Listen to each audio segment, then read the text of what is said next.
Welcome, everybody, to another episode of Iowa State Cyclones Live here on the Voice of College Football Network. I'm your host, Levi Stevenson, also managing editor over at Wide Right 90 Light, the SB Nation site for Iowa State.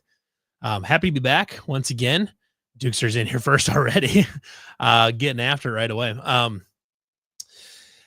This week, got a few things to talk about. We don't necessarily have like a single topic like we had the last couple weeks. Talking about Matt Campbell's extension. His contract extension, because I think it's a particularly unique, it's kind of a unique situation with that, as far as kind of the money and all the details around that. We'll also be talking a little bit about the various position battles going on in camp and what information we have been disclosed, what information about that has been disclosed, at least in press conferences and things like that.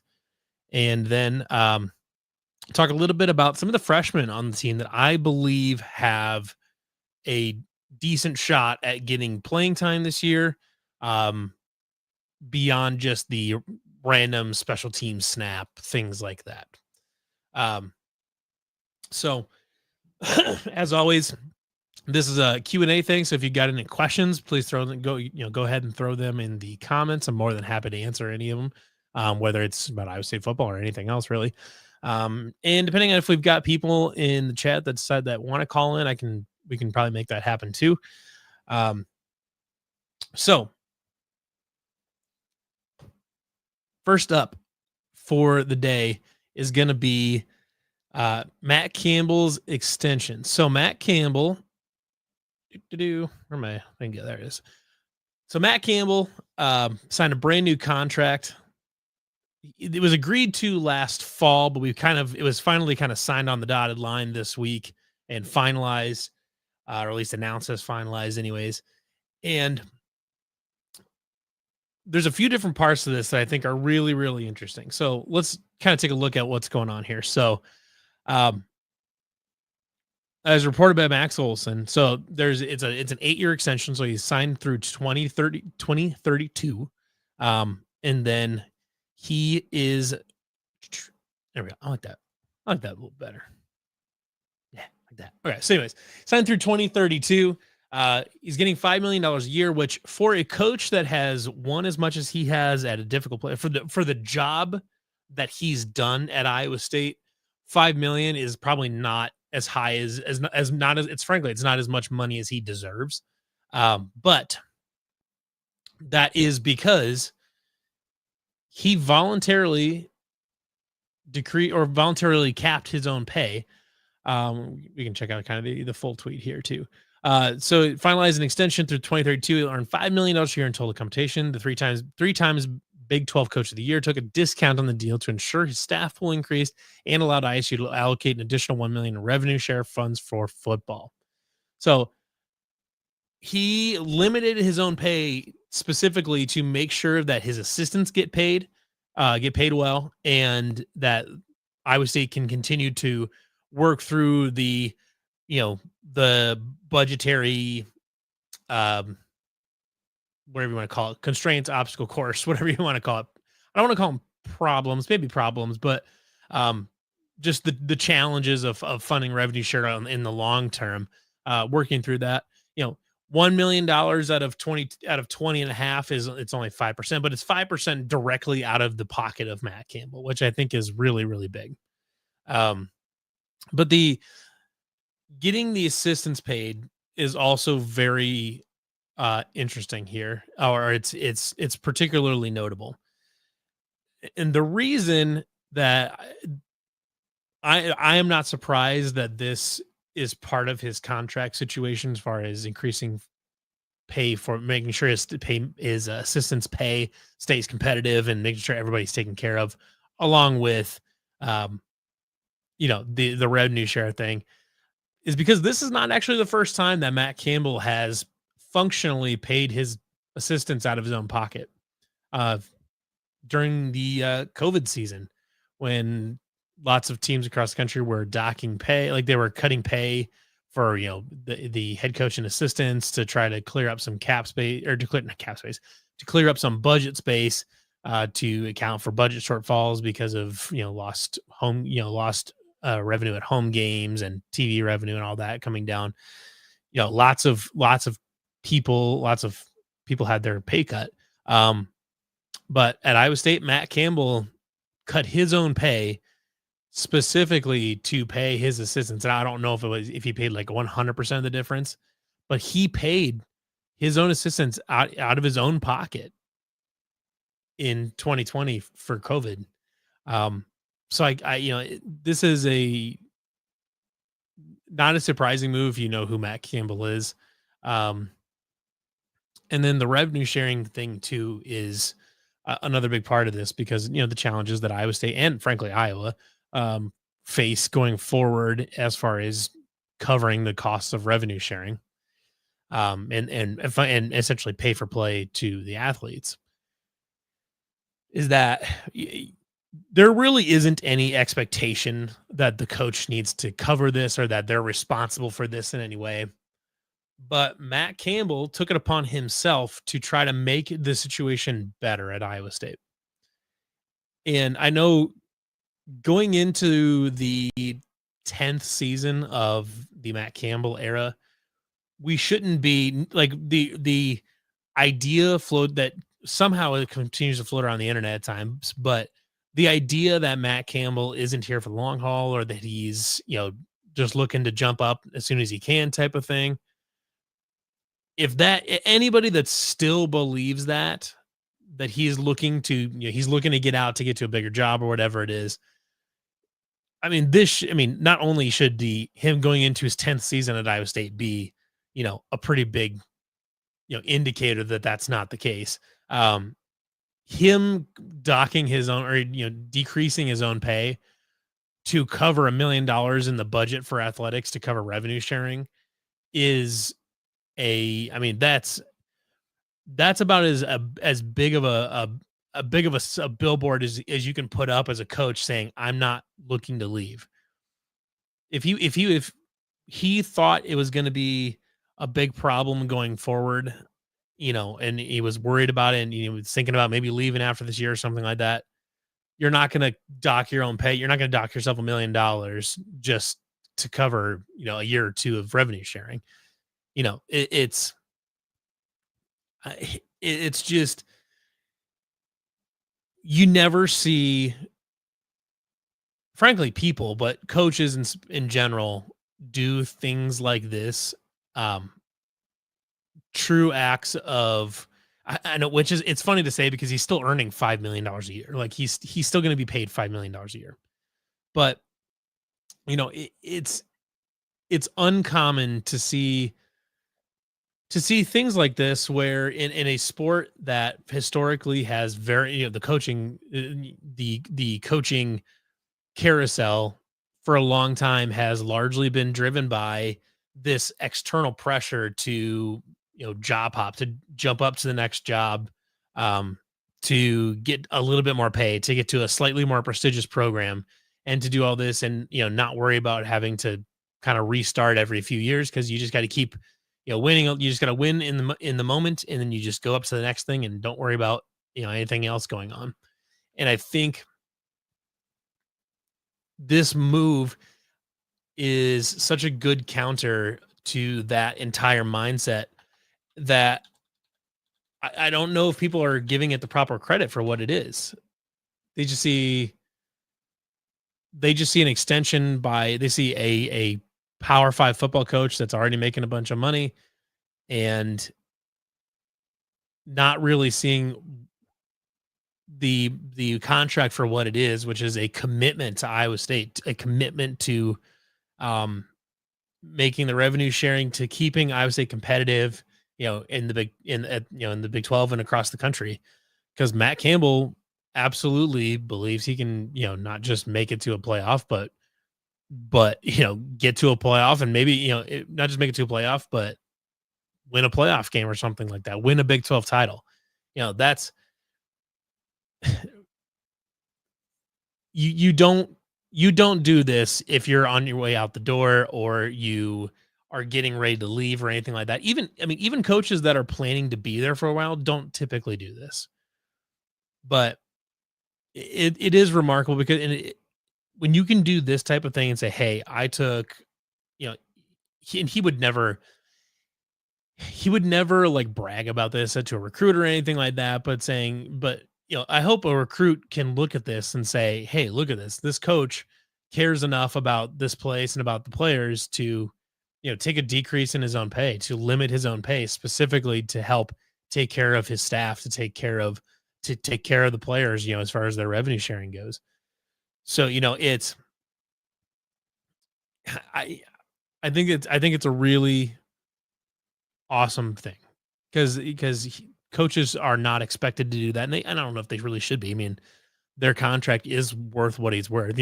He could probably get he could probably like I would guess that the original like the full value that he could have gotten if he didn't put the million in the revenue sharing and this in the staff pool. You know, my guess was that it was at least a 6.5 or $7 million contract, um, which is still like not incredibly high, at this level, but it's still a pretty good number. Um, but it makes you wonder as a Cyclone fan what we did to deserve Matt Campbell. At like hadn't won a damn thing, and then on a chance encounter where his Toledo team comes to Ames, and he's just so enthralled by the atmosphere and all that. You know, fast forward 12 years or 11 years, and here we are. It's pretty remarkable. I don't see any reason that he would be leaving anytime soon. I mean, he's already turned down opportunities for the NFL. He's turned down other bigger jobs at, blue blood schools. I know the big one was like we heard about USC, was basically they really wanted Matt Campbell. They offered him they offered him a big check basically, and then he turned it down, and then they went and got Lincoln Riley, which isn't, not really working out for USC all that well. But I hope this puts to bed any like any of the continued discussion or the continued talking point that Campbell isn't here for the long run, that he's just gonna use this as a stepping stone. If that wasn't already put to bed, it should be put to bed with this type of thing. The statement that makes, I don't think it can be overstated, and my guess is it will probably continue to be understated because I don't think a lot of people are giving this a lot of credit. But it's very exciting, and couldn't be happier to have Matt in Ames as long as he wants to be here. The statue's already getting built at this point. Now he's just he's just stat padding for a while. Not that like that's how Matt Campbell sees this as like I need to pile up wins or anything like that. Like, it's not a secret. Like, he knows that he's the best, far and away the best coach Iowa State's ever had, and they're the most successful coach, I should say. And he knows that. Everybody else knows that, but like, he's still doing it. He's still here because he loves football. He loves building programs. He loves doing things the way he wants to do them, and he loves having a supportive administration that that helps him out whenever they can. I think this is an interesting point, and I don't think it's. I think you have a point here. Media members hate that there's a coach who cares more than just status when it comes to coaching.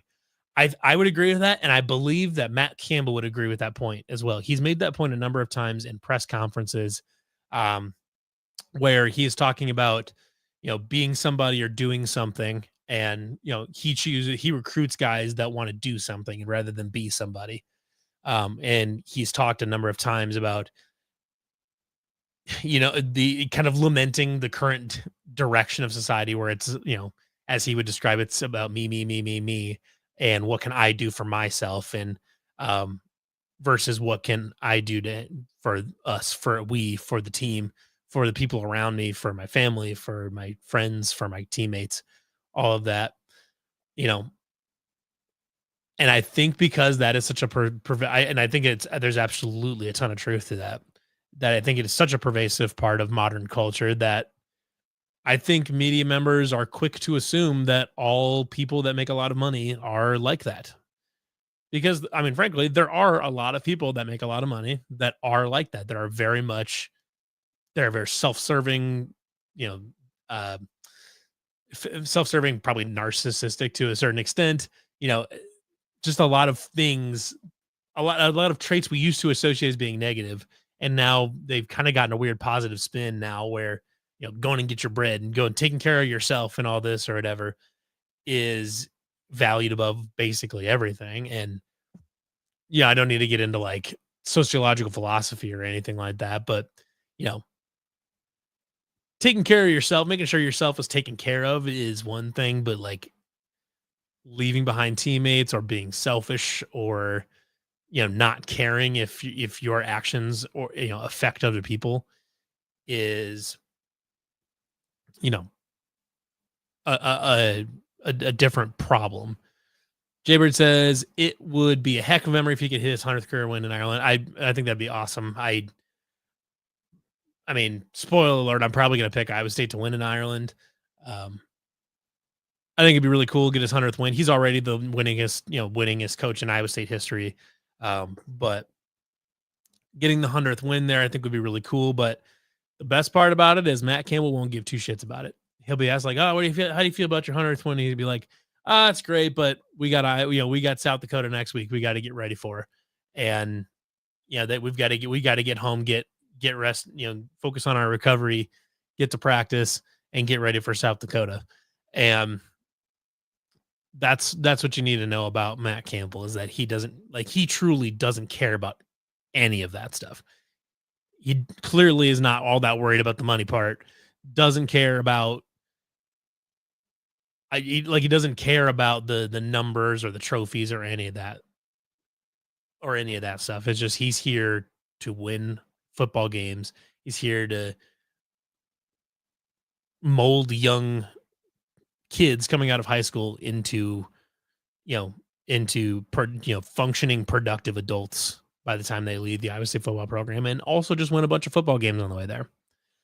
Yeah, Dixer's got a fair point here. Yeah, is any Cyclone fan not picking them? Probably not, because it's Iowa State and we're good, and it's Kansas State and we don't like them, and also it's a fun game. So, you know, I don't know why you wouldn't pick Iowa State if you're picking Kansas. If you're an Iowa State fan picking Kansas State in this game for anything other than like betting purposes, like you think you're going to make money on Kansas State, at that point, what are we even doing here?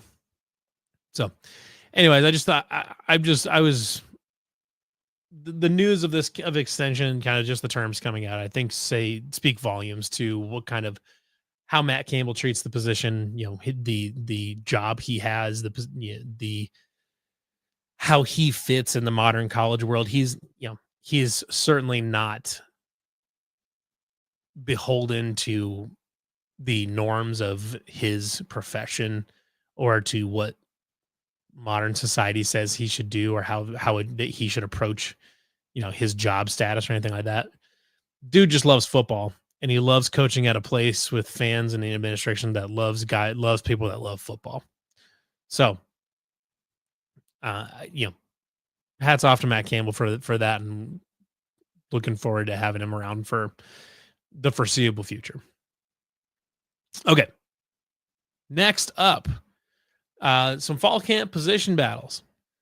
And we've gotten some news from the press conferences from Campbell, from Taylor Mauser, from Colby Cratch, and things like that, for just kind of how different things are shaking out. Starting on the offensive side of the ball, Carson Hansen and Abu Sama actually just today were both named to the Doak Walker Award watch list. So that's pretty cool, having two Doak Walker watch list guys on the roster at the same time. I don't know if there's a position battle there so much as they're just trying to figure out where Dylan Lee and River Peppers fit into this thing. Because I think the staff likes them both, want to get them on the field, but you got Carson Hansen and Abu Sama. So you got to do something they're going to get the bulk of the carries, but you want to just find a way to work Dylan Lee and River Peppers into the offense and just figure out how you can do it. Plus there's also Aiden Flora, who actually got some decent playing time last year. Got carries in, against Baylor and the Pop-Tart Bowl and a few other games, so interesting that he's involved there too. I mean, they've got 5 running backs that, I think are probably going to get snaps this season at some point. And it's an interesting, it's a very deep room with some really interesting potential guys in there. The tight end one though has been brought up.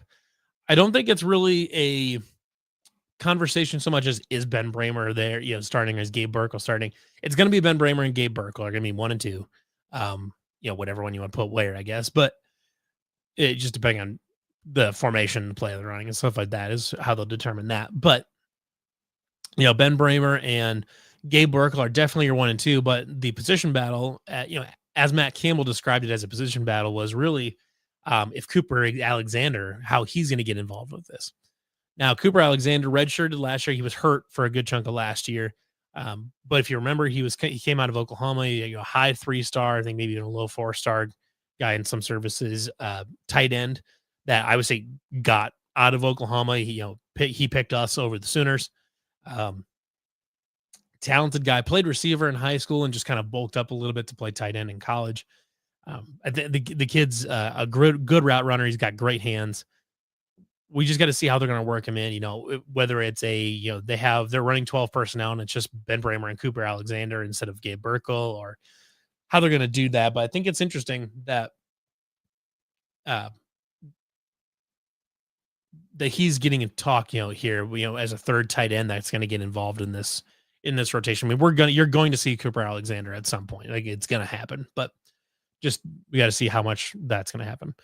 On the offensive line, from what I understand, is that, James Neal, Tyler Miller, and Dylan Barrett are, basically,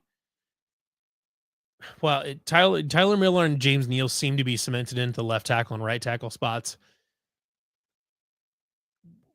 Brendan Black has moved inside to center, but it sounds like he's also, like, the center position is also kind of competing with like Jim Boniface and maybe even Dylan Barrett.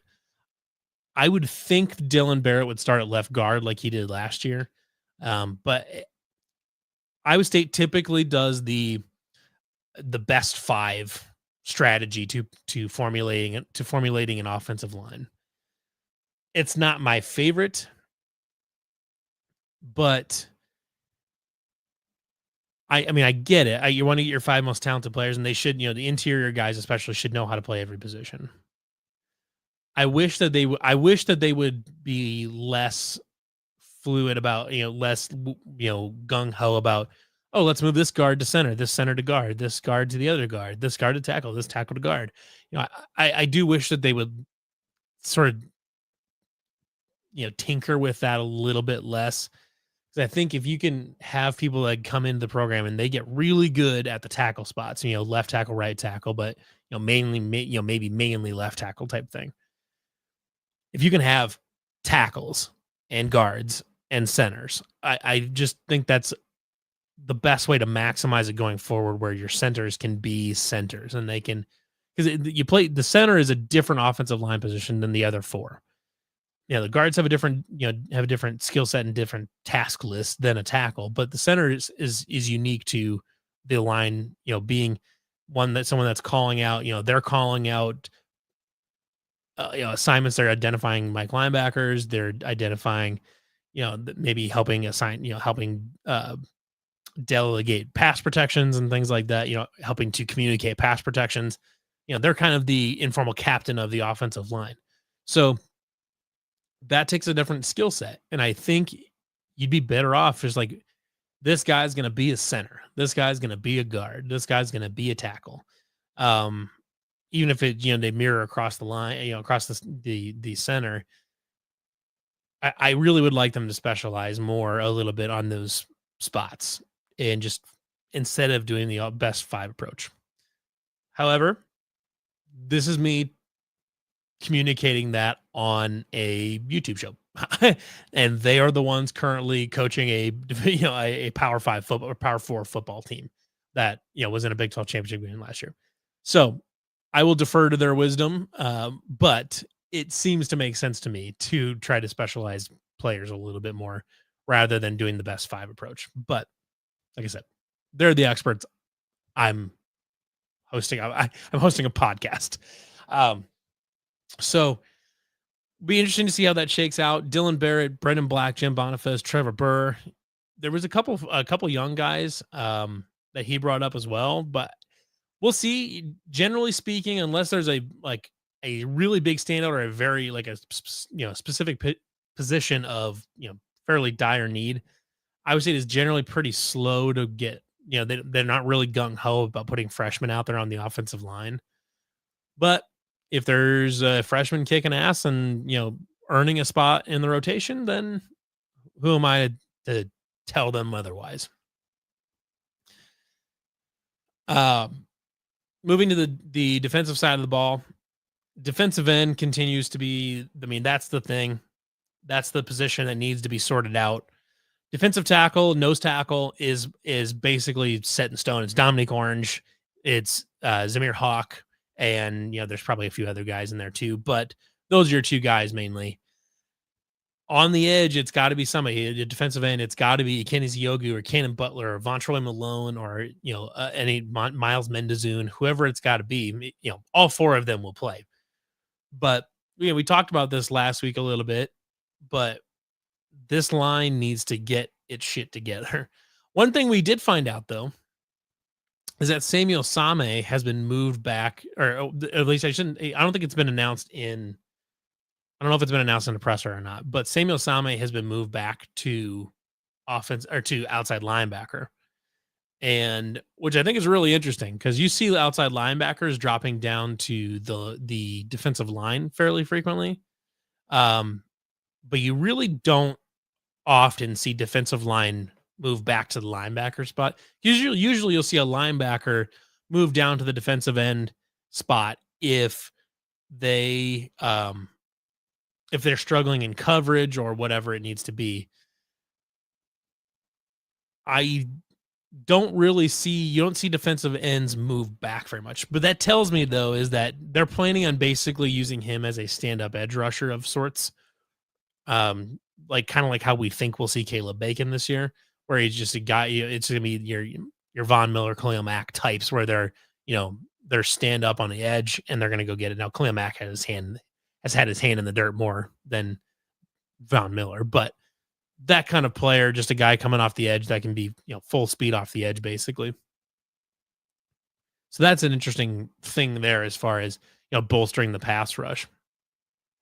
But I've heard that Vontroy Malone has had good practices, he's a transfer from Tulsa, that he's stood out. I have not heard anything about Tomatoa McDonough, which is a guy, the Yale transfer. I was kind of excited to see and thought maybe had a shot at getting involved here, but haven't heard much about him. Haven't heard much about Cannon Butler. That doesn't mean that either of those two aren't going to play. I mean, they came into play, I would assume. But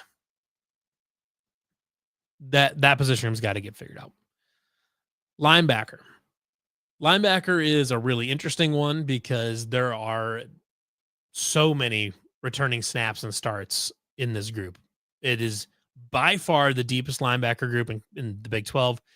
And I have no evidence for this because I haven't looked at all the rosters, but I would assume that Iowa State, that no other roster in college football has as much returning experience at linebacker as Iowa State. No, there's no way anybody has, 10 guys that have started games and a good chunk and a few more that have played, backup level snaps type of thing. Iowa State's got 10 or 12 guys that they can run out this year that have played before and have played well before. Plus, they've got other young guys that really didn't play last year, like Mason Miller did not play last year. Will Hawthorne, brand new incoming true freshman, was, fairly highly touted recruit, but don't know exactly what he's going to be early on. But he's sitting behind so many linebackers right now. I don't know if there's a lot of snaps to be had necessarily. So we'll see. I'd be curious to see how they work that out because obviously Cooper Ebel played well for a lot of last year, even though he was really banged up. If I were putting money down on it right now, my guess My guess is your 3 starting linebackers are gonna be Caleb Brazina, I'm gonna say Caleb Bacon. There's 4 of them here. It's gonna be Caleb Bacon, Caleb Brazina, Will McLaughlin, and Cooper Ebel are gonna be your 4. I think 3 of those 4, I don't think you can not start Caleb Bacon. Caleb Bacon has to be one of the starters. He's going to play on the edge. He's not playing in the middle. Will McLaughlin has pretty much only played on the outside most of his career. So if Will McLaughlin and Caleb Bacon are each on the outside,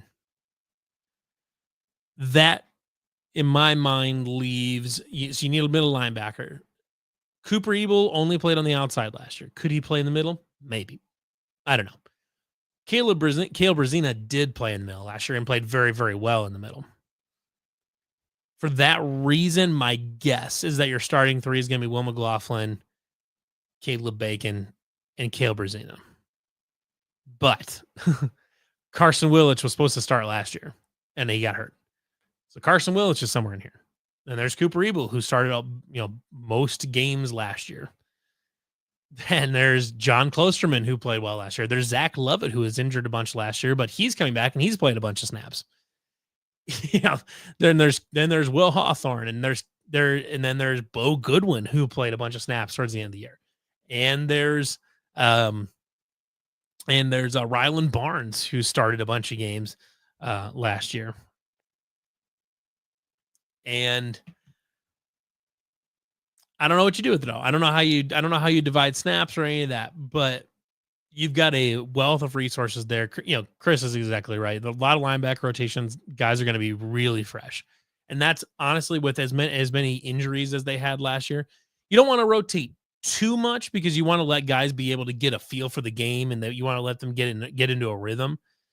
But if you really wanted to, you could rotate a whole new linebacker front in every possession or every first down or something like that, and keep guys really fresh, keep guys getting in there. And the 3 guys you're bringing in, you got 3 platoon squads basically rotating in, all with guys that have started football games at Iowa State.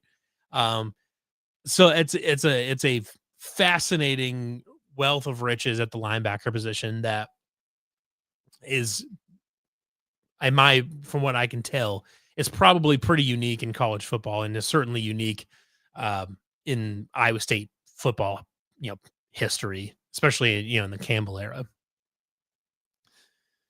Now, if you go on the back end, safety, I don't think there's really any position battles to be had right now. My guess is your starting 3 is going to be Jeremiah Cooper, Jamison Patton, and Tayshaun James. Drew Surges will be in there at some point. He will rotate in for somebody at somewhere. He's played a bunch. He came on towards last year. I know he's hurt a bunch last year. He'll be there. But the only real battle that's happening in the secondary is that second corner spot across from Jontez Williams. Now, Jontez Williams is unbelievable. I know I talked about it last week, but when he was targeted, he allowed a 19 passer rating, which is 20 points better than a quarterback throwing the ball directly into the ground 3 plays in a row, which is remarkable. Across from him, I think early on you're going to see a fairly 50-50-ish split between Trey Bell and Quentin Taylor. But I would assume one of those guys will shake out at some point. And maybe they don't really care if one shakes out as kind of the starter, quote unquote. If both guys are solid there, you don't really care which one starts. You might as well just keep rotating them and just see, on a game by game basis, and just see which one's playing better, which one's covering a receiver better, whatever it is. I think there's a lot of fun rotations to be had there. The name that we've heard before is Benny Nagoye, who switched over from wide receiver last year to play corner. I'd heard that that Nagoye was nicked up, but he had a little nick, but I don't know what the severity of that is, or if that's even true. But hopefully he's healthy. If he's healthy, I would expect that he will factor in somehow, somewhere. How quickly he made the transition over to DB, I'm not 100% sure, but an interesting name to keep an eye on. He was like he's 6'3", 6'4". He's got track speed, huge vertical and stuff like that. Where it's just like Darian Porter, where if he's got the ball skills and he's got the right mindset and he's got the mental part of this down, he can be a really high end corner prospect, just like Darian Porter was. So I think that's a really exciting battle there. As far as I know, basically no battles really on special teams. I mean, if you want to call figuring out a returner a battle, you can, I guess, but they're just going to throw somebody back there. I generally speaking, kick returns that are fairly low effort for Iowa State, unfortunately. I wish they would put more into it because Jalen Noel last year was really good doing that. We'll see. Maybe they throw Xavier Townsend back there. Maybe they throw River Peppers back there. Maybe they throw Zay Robinson back there. Maybe they could throw a lot of different guys back there. And that'd be interesting. But Duke says he thinks Drew Sturgis could be a sneaky good player this year. I mean, I'm open to the idea. 2 years ago when he got more playing time, there was at times he was a little bit of a liability in deep coverage, but that was 2 seasons ago. He's been in the program for a while now. He should know where he needs to be. I think he can be a good safety back there. I don't think he'll start, but I think he's interesting as kind of an X factor at that back end, potentially to back up a Jeremiah Cooper or something like that. I think he's a really interesting name back there. So that is, to my knowledge, that is all of the position, camp battle information that has been disclosed up to this point. But let's talk about, it's going to be a little bit shorter of the show this week. And, before we actually get into this last segment, I do want to remind everybody, normal time next week. Then the next 2 weeks after that, I will be in Ireland. So I will not have a show. I'm not sure. Well, I'm not sure exactly what the shows are going to look like. I will probably pre-record and have just kind of a quick 15, 20-minute preview type thing. Maybe I'm not 100% sure what I'm going to do yet, but I'll have something for game week of Kansas State. I'm not entirely sure what's going to happen with I'm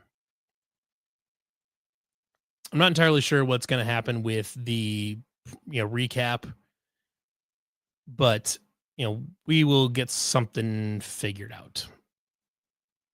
Not sure exactly what we're going to do there, but we will get it figured out. So appreciate everybody tuning in though and commenting and all that.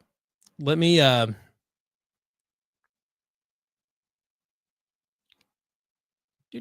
me do this here real quick. So let's talk a little bit about the freshmen this year. So some impact freshmen that I think can step in and make an impact. Couple of them that I've talked about at length before are River Peppers and Zay Robinson. I really, really particularly excited about Zay Robinson. I think he's got a ton to offer. Just we got to see if he can stay healthy, see what he looks like. But River Peppers is a guy that I think if he were not buried behind two, apparently Doak Walker Award watch list candidates, if he were not buried behind them, I think he would be a candidate to be a starter this year. If it were just him and Dylan Lee battling for carries this year, I would almost guess the River Peppers would probably get the lion's share at some point in the season because he's just a really, really good player. But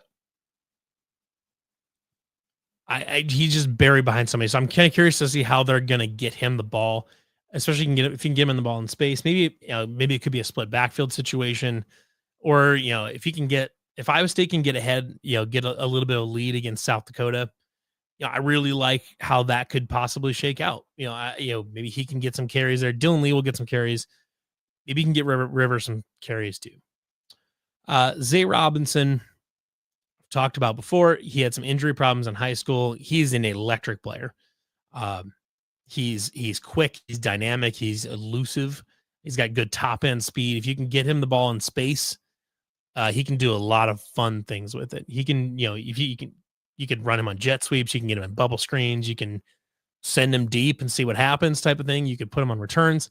Kind of a classic, classic small gadget guy that you can move around and put in a lot of different places. Just we got to see what he looks like as far as his health. And, it certainly could be that he's just not ready to go early in the season. And they just, by the time he's ready to go, we're halfway through, we're 3/4 of the way into the season and he's, just not up to speed yet. That's certainly possible. But I think he's a really interesting name that if he is healthy and ready to go, I think can make a lot of noise. I do not believe Alex Mansky will play at all this year. I think put it this way, you really should hope that Alex Mansky does not play this year. It doesn't take a single snap. Connor Moberly should be getting all of the garbage time snaps. Alex Mansky should just be continuing his recovery from elbow surgery and continuing to learn the offense. And, ideally, we do not see one single snap of Alex Mansky this season. On the defense, there's not a ton. A couple redshirt freshmen. Like I said, Quentin Taylor is a redshirt freshman. There, I think is a really interesting player. Will Hawthorne at linebacker. I think he's going to be buried, but you might see him on special teams, possibly. At least get his redshirt games in. But it's kind of hard to say. Then you've got Cooper Alexander as a redshirt freshman getting it. We talked about him a little earlier. The good thing though is that Iowa State is in a position as a football program where you don't need to have Iowa State genuinely does not need any of these true freshmen to play. There is not a single true freshman on this roster that you're like, okay, this person needs to pan out or this is going to be a position of weakness this year, because the floor for the middle of this roster is so good that the floor is very high for Iowa State this season. And when your floor is so high, you're not really that worried about having freshmen step up to try to fill a certain gap or fill a certain role. You're fine if River Peppers doesn't play a snap this season or only plays, in his redshirt games, gets a few snaps in his redshirt games type of thing. You're fine with that. You don't need Zay Robinson to play. You don't need, you don't need Will Hawthorne to play. You don't need any of these. You don't need Cool to play on the offensive line. You don't need any of those people. All of these guys can redshirt and you're good to go. Now, if any of them are good enough, if any of these freshmen are good enough to play early, that should be very enticing to you because the middle of the roster is so good. And if they're able to, if the freshman is able to punch through all the depth in the middle of that roster at basically every position, if they're able to punch through that depth and play, that should be a big deal. That should be a holy shit, this guy might be really good type of thing. Dixer says, seriously, so many analysts are just harping on the fact that Rocco will not have his two main receivers and just completely forgetting that Iowa State has the highest amount of production returning. I made this point on Twitter earlier. I think it was 1012 put out the prompt as like, what is your opinion that you're shouting from the rooftops, basically? And my opinion was that offseason analysis has gotten very, very lazy to the point where it seems to me as though analysts have just chosen to not bother scouting Iowa State because their entire preview is they lost two NFL receivers. Guess they're going to be mid. Like they're going to be just okay. That's not a scouting part. That's not a preview. You got lazy. They may have dug one level deeper and said, well, they brought in Chase Soul and Xavier Townsend to replace them, but we'll see how good they are type of things. Like, well, Chase Soul was a very highly coveted receiver in the portal, very highly regarded, and is a almost perfect 1-to-1 fill for Jaden Higgins in terms of athleticism and size and the play style skill set. And Xavier Townsend's almost a 1-to-1 plug and play for Jalen Knoll. They found two of the exact same receivers, and nobody's talking about that. And everyone's like, well, the defense was kind of weird last year. Defense was kind of bad. It's like, well, yeah, they were completely snake bitten by injuries in a way that I don't know anybody has seen in a long time. And now they've got everybody back with all of that starting experience. So, like, analysts, especially national analysts, are focusing on Arizona State. They're focusing on, I don't know, for some reason, they're focusing on Utah for some goddamn reason. And they're focusing on Baylor and stuff like that too, Sawyer Robertson. And everybody's all hyped up about Josh Hoover and TCU. Are we just going to forget that Iowa State won 10 games, made the Big 12 title game last year with a scout team defense that they basically played a scout team defense or a scout team front six, front seven, from the middle of October on, because there were so many injuries. I mean, if you look at the Kansas game that, in Kansas City that went bad, neither Dominic Orange nor J.R. Singleton played.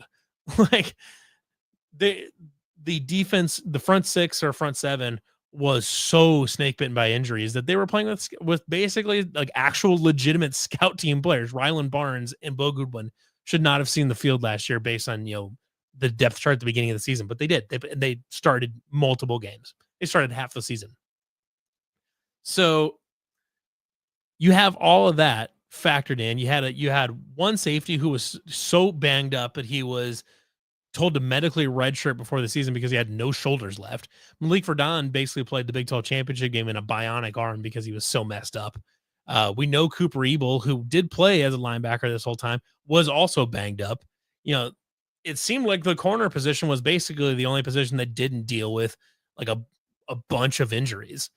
And yet that team still still won 10 games, still went to the Big 12 title game, still beat Miami in the Pop-Tarts Bowl, and beat Miami in the Pop-Tarts Bowl without Jaden Higgins. I think that's and without Malik Verdon. I feel like that's notable, and people are just forgetting. They look at the Big 12 championship game and see that it was, that Arizona State won by multiple touchdowns. It wasn't particularly close. They see that and then just forget that we were even there. Like, oh, it was just Arizona State just blew everybody out, and like, no, I mean, like, Iowa State won 10 games to get there, and they did it with half a defense. You bring everybody back on a defense that should have been pretty good, and the defense should be pretty good. And then also you bring back one of the best quarterbacks in the conference. You add in two really interesting dynamic receivers. You have two very good running backs. You bring back a bunch of good tight ends. The offense is going to be fine. And the defense is going to be good. But apparently it just doesn't matter because they lost two receivers to the NFL. Great. In 2017, they lost Alan Lazard to the NFL, and they just replaced him with Hakeem Butler. And yeah, I mean, like, they figure it out. Guys leave, and then they figure it out. Teams recruit new players behind them, and they do something different. Is Chase Sowell going to be able to immediately game one fulfill what Jaden Higgins did, last year? Probably not, because Jaden Higgins had already been in the program for a year and, did his thing. Chase Sowell is coming into the program. This is going to be his first game. If you're expecting him to just go for like 10 catches for $150 like Jaden Higgins used to in his first game, I hope he does that. That'd be awesome. But like, let's be real here. I mean, like, they can figure it out though. I mean, like, if you can get through Kansas State, get through that first 3 games, then you have 3 winnable games after that. You can get them up to speed. They can be fine. They've got experience at all of these positions while you work in the transfers. It blows my mind. This is why college football offseason analysis is generally just complete garbo. Like, as far as like national analysis goes, now like tuned in team beat reporters and writers and whatever else that know the teams are good if they were previewing their own teams. But if you're taught, or even teams within their conference, because they generally are pretty tuned in to other teams in the conference. But like national writers previewing certain teams this year are like, it's just it's just garbage because they don't do the homework. They don't scout properly. They don't do half the homework they need to do. And they give very lazy, half baked analysis of what's going on. And it's just very, very silly. So I don't like that. And so I think Chris was, or I think the Dukester was just right on where it just people are forgetting how good Iowa State was last year, despite having an amazing amount of injuries. So, yeah. Alrighty. Well, that's kind of all the topics I had for today. If anybody in the comments got any other questions they want answered, I can hang around for a couple minutes here. But otherwise, I was planning on kind of wrapping it up here in a little bit. Remember, next week back here, same time, same place. Tuesday, 7 p.m. Central, 8 p.m. Eastern, and then the following week is game week. So, otherwise, maybe I'll just do my game preview next week. But we'll figure it out. We'll kind of figure out what's going on, see if there's any other news to cover next week as well. But we'll have something. We'll have a game preview for Kansas State either next week or the week after. And then when I get back from Ireland, I get back from Ireland on Wednesday, the Wednesday following the game. So I may just, and it'll be late. So I may just try to do my show on Thursday that week. But we will play by ear and see what's happening. So appreciate everybody for tuning in. Duke asked, who do you predict will lead Iowa State in all statistical categories? Well, passing is going to be Rocco. Rushing yardage, probably. I think yardage will be Abu Sama. Touchdowns will be Carson Hansen. Leading receptions guy, I think, will be Xavier Townsend. Yards guy, probably Chase Soul. Touchdowns, probably Chase Soul, I think. I'm going to say that. Sacks leader is, I'm going to say Caleb Bacon because I think he's going to be coming off the edge. Tackles, I don't know, probably Jamison Patton maybe, just because I would say set safeties typically lead in tackles. So I'm going to say Jamison Patton, but, could be about anybody there. Interceptions, give me Jontez Williams because don't give me Jontez Williams because teams are just not going to throw at him. I'm going to say Jeremiah Cooper. I think Jeremiah Cooper gets back on the wagon and picks off more passes.